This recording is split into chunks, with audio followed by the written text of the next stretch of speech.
بكل شيء عليم وإذ قال ربك للملائكة إني جاعل. Assalamualaikum warahmatullahi wabarakatuh. Bismillah, alhamdulillah, wassalatu wassalamu ala rasulillah Sayyidina Muhammadin ibn Abdillah wa ala alihi wa sahabihi wa mawala. La hawla wa la quwata illa billah. Amma ba'd. Para bapak ibu yang kami hormati, alhamdulillah kita bisa hadir dalam acara pengajian rutin malam Selasa yang diajak oleh Habib Zaki. Dan kebetulan malam hari ini adalah malam 27 atau 28 itulah bulan Rajab. Insyaallah Habib akan membahas tentang masalah Isra Mi'raj atau masalah sholat. Mari kita buka dengan bacaan umum kitab Ridwanillah wa Maqasidina wa ila hadat Nabi Mustafa Rasulullah sallallahu alaihi wa ala alihi wa sallam wa ala niyatin salihah al-Fatihah.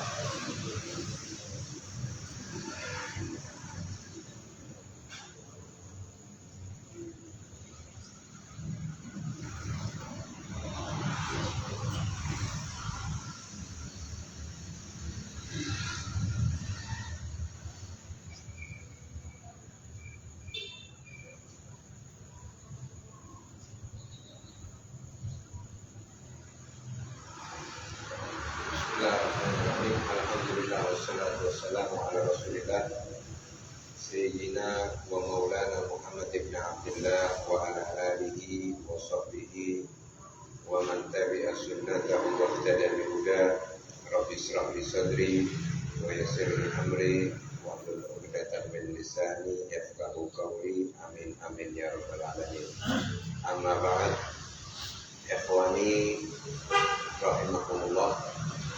Alhamdulillah pada malam hari ini tepatnya kita berada di tanggal 28 Rajab, masuk pada tanggal 28 Rajab, yang mana pada hari tadi kita berada di hari Isra wa Mi'raj, ya, Isra Mi'raj Nabi Muhammad sallallahu alaihi wasallam.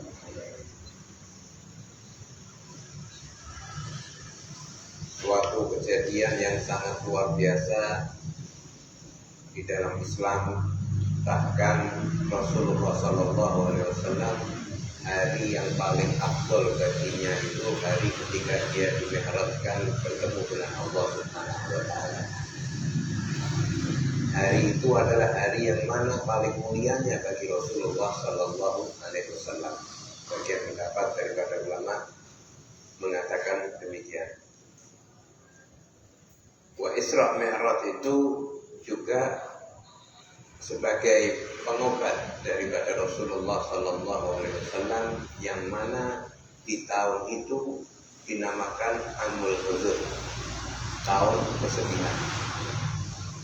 tahun yang mana Rasulullah Sallallahu Alaihi Wasallam ditinggalkan oleh orang-orang yang dia cintai, yaitu istri beliau Sayyidatuna Khadijah al-Kubra, kemudian Abu Thalib paman beliau, yang mana dua orang ini yang sangat mendukung di dalam peranan dakwahnya Rasulullah SAW. Adapun Sayyidatuna Khadijah, beliau menginfakkan semua daripada hartanya. Beliau menginfakkan dari semua hartanya. Bahkan Sayyidatuna Khadijah ini termasuk orang yang terkaya ketika itu di negeri Arab, dan dia menginfakkan daripada hartanya untuk di jalan Allah Subhanahu Wa Taala dan Rasulnya. Sehingga di akhir daripada umurnya Sayyidatuna Khadijah tidak punya apa-apa. Bahkan kapanpun Sayyidatuna Khadijah tidak memiliki. Sampai Rasulullah SAW didatangi oleh malaikat Jibril dengan membawa kafan, dalam riwayat semacam itu. Ala kulli hal, Sayyidatuna Khadijah sangat memperhatikan di dalam peranan dakwahnya Rasulullah Sallallahu Alaihi Wasallam. Bahkan Sayyidatuna Khadijah pun pernah berpesan kepada Rasulullah Sallallahu Alaihi Wasallam, jikalau aku nanti mati, meninggal, dan engkau masih meneruskan di dalam dakwahmu ini, nanti ketika engkau akan menyeberangi daripada sungai atau parit dan tidak mendapatkan jembatan untuk menyeberangi, maka galilah kuburku, ambil tulang belulangku, jadikanlah itu untuk jembatan, untuk bisa menyeberangi dan engkau bisa menyampaikan dakwah kepada Allah Subhanahu wa Ta'ala untuk orang-orang yang belum mengetahui daripada Islam, untuk berdakwah dalam Islam. Adapun saya Abu Thalib juga begitu, yang selalu melindungi misi atau dakwahnya Rasulullah Sallallahu Alaihi Wasallam. Abu Thalib yang melindungi misi dakwahnya Rasulullah Sallallahu Alaihi Wasallam, sehingga orang-orang kafir Quraisy pun segan ketika itu, mikir untuk mengganggu Rasulullah Sallallahu Alaihi Wasallam, mikir. Karena satu, Abu Thalib ini orang terpandang di suku Quraisy dan dia dari Bani Hashim, dan dia mempunyai karismatik yang luar biasa, Abu Thalib ini. Ya, maka ketika meninggalnya itu menjadikan sedihnya Rasulullah Sallallahu Alaihi Wasallam. Maka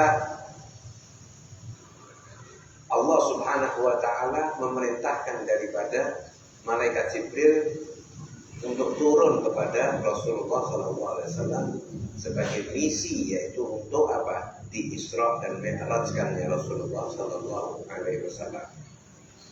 Hanya kisah dan cerita yang sangat panjang tentang perjalanan Rasulullah Sallallahu Alaihi Wasallam, seperti Subhanalladzi asra bi 'abdihi lailan minal masjidil haram ila masjidil aqsa alladzi barakna haulahu linuriyahu min ayatihi. Ya, dikatakan dalam ayat ini, dikatakan Maha Suci Allah Subhanahu wa Ta'ala yang memperjalankan hambanya. Ini satu takdim, yang satu keagungan untuk Rasulullah Sallallahu Alaihi Wasallam, yang mana Allah menyebutkan dalam kalimat hambanya, yang mana hamba ini selalu dia mengabdi kepada tuannya. Ini Allah Subhanahu wa Ta'ala menjadikan Rasulullah SAW dengan penyebutan hamba, berarti dia selalu mengabdi kepada Allah Subhanahu wa Ta'ala dengan sebenar-benarnya pengabdian. Lailan, adapun kalimat lailan ini menurut ulama tafsir dikatakan illatuz zaman. Lailan ini menunjukkan sebentarnya atau sedikit zaman atau masa ketika Rasulullah Isra dan Mi'raj. Jadi Rasulullah Isra Mi'raj ini bukan masa semalaman, itu bukan, sedikit sekali masa Rasulullah SAW Isra Mi'raj. Bahkan dikatakan dalam kitab Maulid Ad-Daibai, mengatakan Syekh Abdul Rahman seorang muhaddis, dikatakan summa arudduhu minal arsy qabla ayyablughal faraj. Dikatakan kemudian aku mengembalikan Rasulullah Sallallahu Alaihi Wasallam, aku mengembalikan Muhammad ke alam dunia sebelum dinginnya kasur di mana tempat Rasulullah duduk. Jadi ketika kita tiduran di kasur, terus kemudian kita bangun, kasur kita kan hangat, ya, kasur kita hangat. Kita kencing atau kita masuk kamar mandi terus balik lagi, kasur kita masih posisi dalam keadaan masih hangat. Nah itu Rasulullah Sallallahu Alaihi Wasallam semacam itu. Rasulullah diberangkatkan, baliknya posisi kasur itu masih dalam keadaan hangat. Caranya gimana? Ya Allah yang punya cara. Tidak bisa, karena apa? Karena keluar dari dimensi dunia, keluar dari dimensi waktu. Ya, ini semua keluar daripada dimensi waktu sudah. Terus bagaimana nanti pertemuannya dengan Allah dan lain sebagainya. Bila kaifiyah sudah tanpa kita memikirkan bagaimana, karena ini keagungan Rasulullah SAW. Minal Masjidil Haram ila Masjidil Aqsa. Perjalanan Rasulullah SAW dari Masjidil Haram menuju kepada Masjidil Aqsa.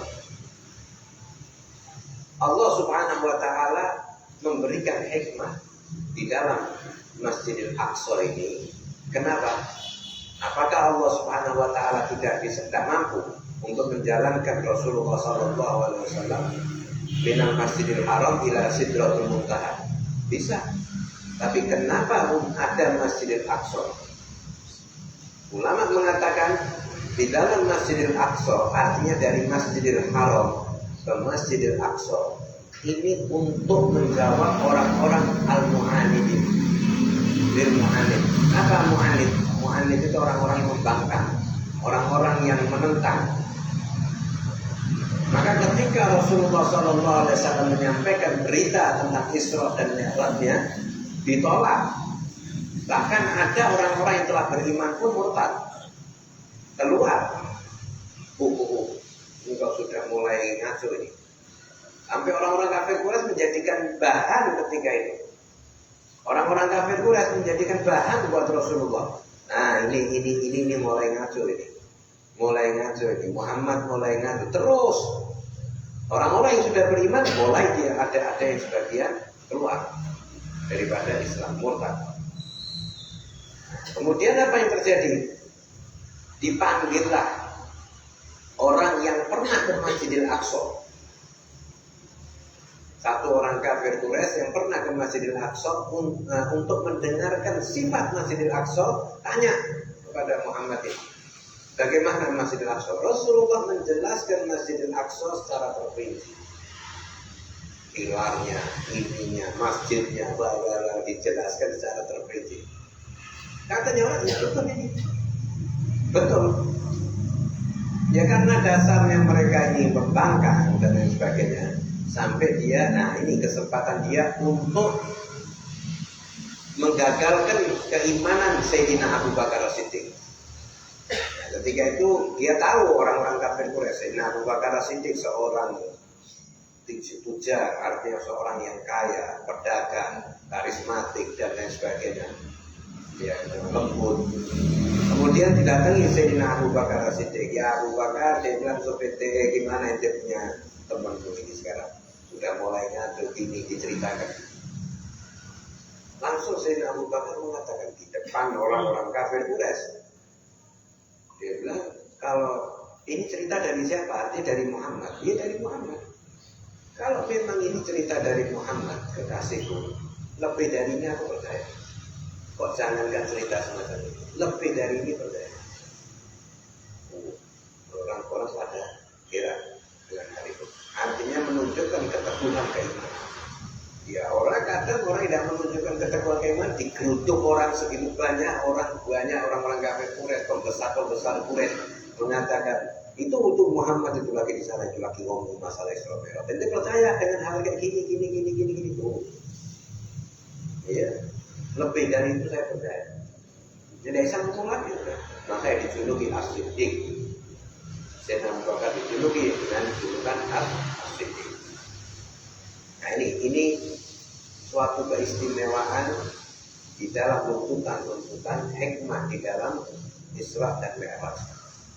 Maka Rasulullah SAW dipertunjukkan atau dilihatkan kejadian-kejadian ketika perjalanan ke Isra Mi'raj. Kenapa? Karena Allah Subhanahu wa taala buka hijab daripada alam dunia, langit dunia. Melihat bau yang sangat wangi dan lain sebagainya, ternyata itu kuburan daripada Masyidah dan lain sebagainya. Kemudian Rasulullah datang ke Palestina dan mengimami sholat. Ya, kemudian Rasulullah sebelumnya diajak ke Bethlehem, tempat kelahirannya Nabi Isa. Kemudian Rasulullah sholat sunnah, yaitu yang dikatakan alladzi barakna aulahu, yang aku berkahi sekelilingnya. Ya keberkahan semua. Rasulullah datang di satu tempat sholat, Rasulullah masuk ke Masjidil Aqsa juga sholat. Sehingga apa? Satu keimanan, yang satu kemuliaan juga Rasulullah SAW sebagai menunjukkan sebagai pemimpin daripada para nabi dan rasul.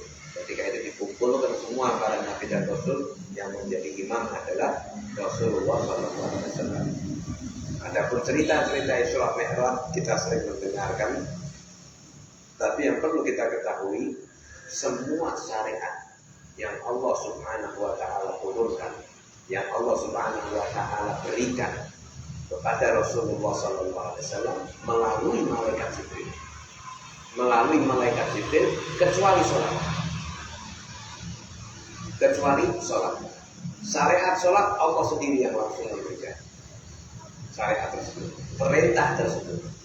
Kalau perintah puasa, zakat, haji dan lain sebagainya, atau perintah-perintah yang lain, itu melalui perantara malaikat Jibril. Tapi perintah sholat Allah Subhanahu wa Ta'ala sendiri yang memberikan perintah tersebut langsung kepada Rasulullah Sallallahu Alaihi Wasallam. Bahkan ketika Allah Subhanahu wa Ta'ala Rasulullah masuk ya pada satu zat yang luar biasa, ya Allah memberikan kekuatan kepada Rasulullah Sallallahu Alaihi Wasallam. Kemudian Rasulullah mengatakan at-tahiyyatul mubarakatus shalawatut thayyibatu lillah. Kemudian Allah mengatakan assalamu alayka ayyuhan nabiyyu wa rahmatullahi wa barakatuh. Kalimat itu sangat bangga Rasulullah SAW.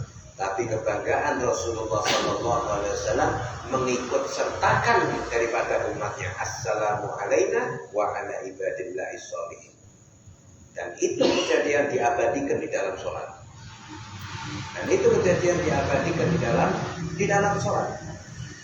Luar biasa kejadian ini. Jadi Rasulullah SAW, assalamu alayna, salam sejahtera bagi kami dan hamba-hamba wa ibadillahi sholihin, dan hamba-hamba Allah yang soleh. Jadi mereka orang-orang yang soleh. Walaupun dia diam saja, dia tetap mendapatkan daripada doanya orang satu dunia yang sholat setiap sholat, entah itu sholat wajib maupun sholat sunnah. Untuk menunjukkan apa? Untuk kemuliaan selalu. Ya, untuk menunjukkan apa? Satu kemuliaan kepada umatnya Rasulullah Sallallahu Alaihi Wasallam. Kayak dikatakan Rasulullah SAW itu mendapatkan perintah sholat 5 waktu, ya, mendapatkan perintah sholat 5 waktu. Yang pertama adalah 50 waktu, dan kemudian turun naik, ketemu Nabi Allah Musa dan lain sebagainya, ya, sampai berapa? 9 kali, gitu ya. 9 kali turun naik, dikurangi 5, naik lagi turun kembali lagi kepada Allah, balik lagi ketemu Nabi Allah Musa. Dan ini menunjukkan satu kemuliaan Rasulullah SAW. Dan itu sebagai satu kebanggaan Nabi Allah Musa. Nabi Allah Musa mendapatkan nur cahaya yang berlebih-lebih ketika bertemu dengan Rasulullah SAW. Ya. Jadi ketika ketemu dengan Rasulullah SAW, Nabi Allah Musa bertambah daripada nur di dirinya. Itu keistimewaan. Nah, adapun 5 waktu ini Allah Subhanahu wa Ta'ala berikan kemuliaan 5 waktu untuk Rasulullah SAW. Dikatakan di dalam Musnad bin Ibn Rafi'i, dikatakan dalam kitab Musnad yang oleh Imam Ar-Rafi'i, dikatakan 5 waktu ini, subuh, zuhur, asar, maghrib, isya, itu dulu Allah perintahkan kepada ada beberapa nabi. Subuh Allah perintahkan itu, Allah berikan itu kepada Nabi Allah Adam. Zuhur Allah perintahkan itu untuk melakukan sholat zuhur kepada Nabi Allah Dawud. Asar Allah perintahkan itu kepada Nabi Allah Sulaiman. Maghrib Allah perintahkan itu kepada Nabi Allah Yakub. Isya Allah perintahkan itu kepada Nabi Allah Yunus. Kemudian kemuliaan ini semua Allah berikan kepada Rasulullah SAW. Makanya Rasulullah SAW sebagai penyempurna di dalam masalah syariat daripada nabi-nabi terdahulu, Allah sempurnakan untuk Rasulullah Sallallahu Alaihi Wasallam. Makanya satu kemuliaan ini, perintah Allah Subhanahu Wa Taala berkaitan dengan masalah sholat, Allah nisbahkan, Allah gantungkan semua amalan manusia kepada sholat. Artinya ketika sholatnya baik, semua amalan ikut baik.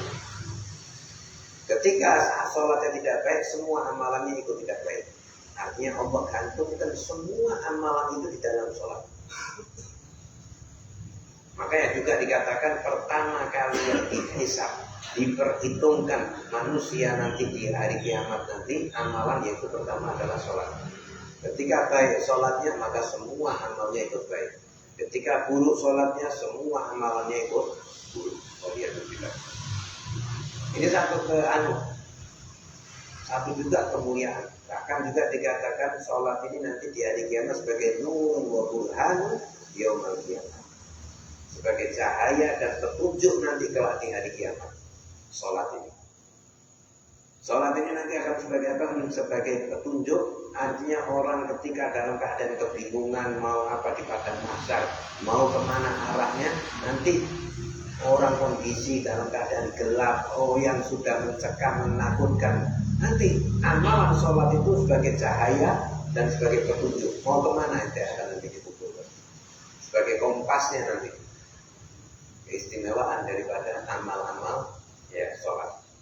Makanya mereka para aulia, para sulaha ya, itu mengikuti daripada jejak daripada Rasulullah dan kemudian generasi setelahnya. Seperti sahabat ya, yang mana dia menjadikan sholat ini ya sebagai amalan kesenangannya dia. Seperti Imam Ali bin Abi Thalib, ketika dia sholat sudah keluar daripada artinya masuk kepada alam sholat itu khusyuk sudah tidak ingat dunia sudah. Bahkan ketika Imam Ali ketika hendak dicabut panahnya, jadikan itu di dalam sholat nanti. Ketika dia sudah hilang, masuk ke alam sholat, artinya sudah dimensinya itu sudah berbeda sudah. Keistimewaan Imam Ali Zainal Abidin, berapa banyak dia melakukan dalam satu malam sholatnya? 1000 rakaat. Dan itu sejarah mencatat 1000 rakaat semalam. Kenapa? Keberkahan yang Allah berikan. Kemudian daripada para salaf, kemudian daripada para tabi'in, ya, yang mana mereka menjadikan amalan-amalan seperti qiraatul Quran, ya, itu dia jadikan di dalam sholat. Dia kepengen menghatamkan Al-Quran ketika dalam sholat. Mereka kepengen membaca Al-Ikhlas sebanyak mungkin. Ada yang membaca 24.000 Al-Ikhlas ketika di dalam sholat. Artinya mereka menjadikan amalan ini nisbah kepada sholat. Dan orang yang melakukan sholat ini nanti tempat di mana dia melakukan itu akan menjadi syahid, menjadi bukti. Maka ketika kita sholat itu dianjurkan untuk berpindah-pindah. Kenapa? Karena tempat di mana kita jadikan dia sujud itu akan menjadi bukti syahid nanti di hari kiamat. Maka kita dianjurkan untuk bisa memahami di dalam ilmu sholat. Kenapa? Karena ini yang menjadikan orang itu sah atau tidak sahnya di dalam amalan ibadah ini. Kalau dia tidak, harus dengan dasar ilmu. Emang orang sholat sampai ratusan rakaat, ribuan rakaat, wala tahu ilmunya, tanpa dia mengetahui ilmunya, salah. Capek saja dia.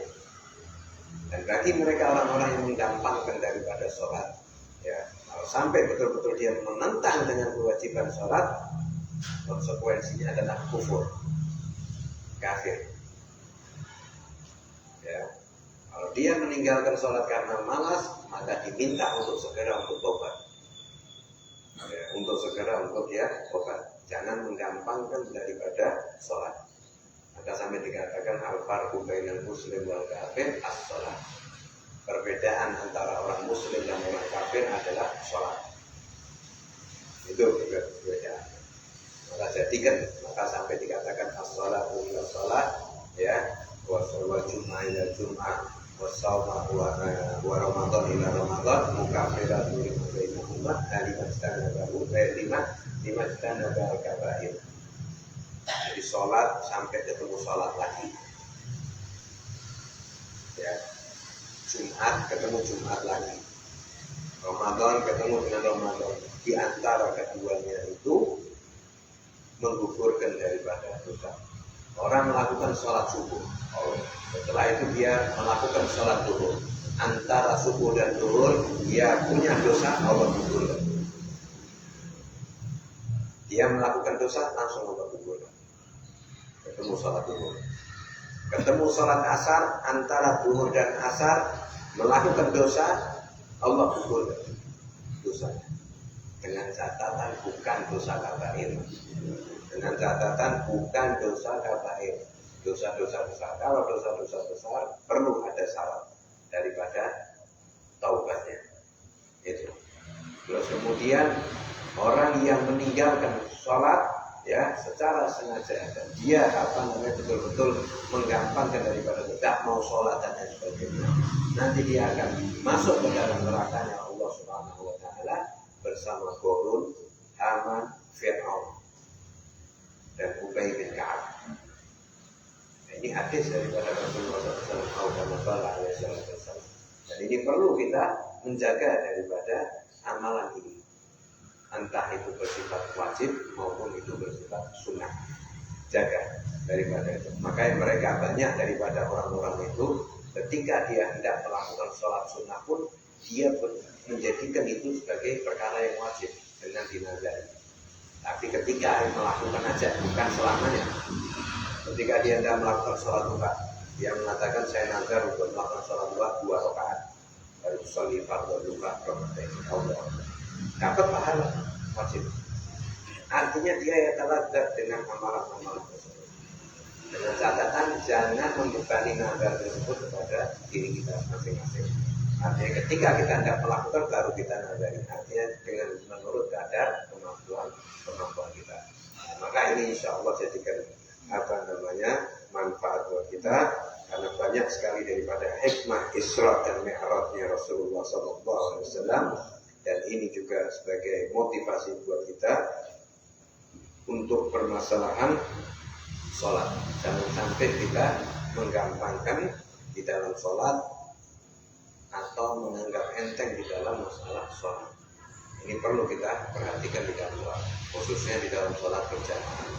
Ya, enggak makmurkan tempat-tempat seperti masjid, sholat untuk apa? Untuk melakukan di dalam masalah sholat berjamaah. InsyaAllah jadikan wa yuwaffiqana fi jami'il khairat wal masarat wa jami'il ta'at wa anna iftah alaina wa alaikum arifin wa yuzabina fitin wa alim ta'ala wa alina ila sabir wa anna jami'ina bil hadi wassalama wa hadurna kita wa istiqamah wa alimna juga tidak ada keharusan wa malaika sampai wa wa'ala wa walidina wa li auladina wa masyaratina wa ikhwanina